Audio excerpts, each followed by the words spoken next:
সালাম আলাইকুম সবাইকে। ইউনূস সাহেব গতকালকে একটা বার্তা দিচ্ছে। বার্তাটা কিরকম যে জুলাই সনদ মেনে নিতে হবে,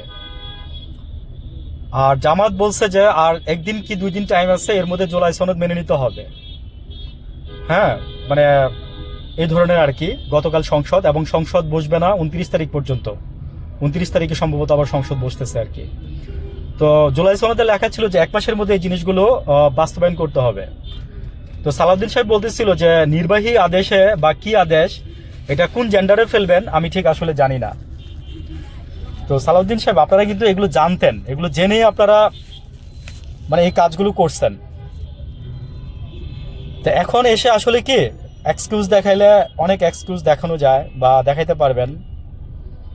আমি বলছিলাম যে আপনি যদি একটা কাজ করতে চান, আপনি চাইলে ইজিলি একটা কাজ করতে পারবেন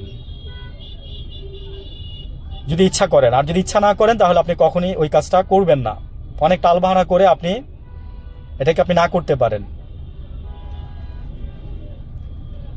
তো ইউনূস সাহেব এখন কি করবে সেটা হচ্ছে আমাদের দেখার বিষয়। ইউনূস সাহেব কি বিদেশ থেকে চাপ দেওয়াবেন, নাকি বাংলাদেশ আন্দোলনের সাথে যোগ দেবেন, নাকি উনি যে বার্তা দিচ্ছেন বার্তাই দিয়ে যাবেন? উনি গতকালকে যে বার্তা দিচ্ছে সন্ধ্যার দিকে, বলছে যে না, জুলাই সনদের যে ব্যাপারগুলো আছে এগুলো বাস্তবায়ন করতে হবে।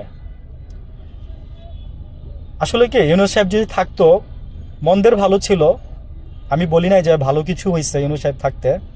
তারপরে এখন মানুষ বুঝবে আস্তে আস্তে যে ইউনূস সাহেব গেছে এখন কতটুকু ভালো আর খারাপ হয়েছে। আমরা ভালো মানুষ যারা আছি, মানে খারাপের পরিমাণটা কিন্তু খুবই কম। আপনি 68% মানুষ ভোট দিচ্ছে। আপনি 68% মানুষ যদি ভোট না দিত হ্যাঁ ভোটে, আমি হ্যাঁ ভোটের কথাই বলতেছি, তাহলে কিন্তু আজকে কিন্তু এই জিনিসগুলো কিন্তু এইভাবে কিন্তু মানুষ কিন্তু মানে ফুঁসে উঠতো না। আমি বারবারই কথাটা বলি যে তারেক রহমান সাহেব হয়তো বা আপনি দেখছেন, মিডিয়াতে দেখছেন, সালাউদ্দিন সাহেব আপনি মিডিয়াতে দেখছেন, আপনিও দেশের বাইরে ছিলেন তখন। হ্যাঁ, আপনি তখন গুম ছিলেন। তারপরে আপনি সব কিছু যখন শেষ হইলো তখন আপনারা বাংলাদেশে আসছেন। তো আমাদের দেশটা যে কিভাবে চলছে, কতটুকু চলছে, কেমনে চলছে, এগুলো আমরা দেখছি। কিভাবে মানুষ মারছে, এই যে এই ব্রিজটার উপরে, এই ব্রিজটার উপরে দেখেন, এই ব্রিজটার উপরে আপনার ট্রেন যখন যাচ্ছিল তখন ট্রেন আগুনের ভিতর দিয়ে গেছে। ভালো থাকবেন সবাই, আসসালামু আলাইকুম।